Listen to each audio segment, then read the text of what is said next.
So the first point is that the exportation of US criminal punishment tactics, technologies, procedures, and materials, which we've just been hearing about, actually has a very long history.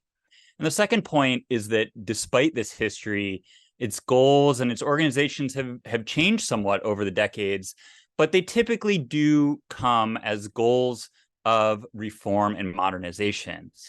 Now, in the context of the Cold War, the police assistance mission was twofold.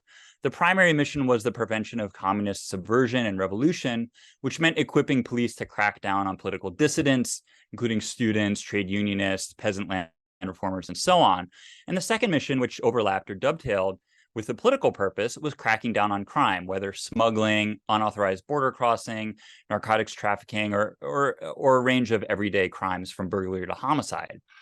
And whatever the goal, the argument was always the same. Police and punishment systems in aid recipient countries needed to be modernized and reformed to deal with emergent threats, including corruption that plagued many of these agencies in other countries. So these allegations of abuse began to emerge around 1970. They entailed accusations that police advisors were teaching torture, overseeing prisons with horrible conditions that even held children. And then in 1975, Congress decided to shut this program down.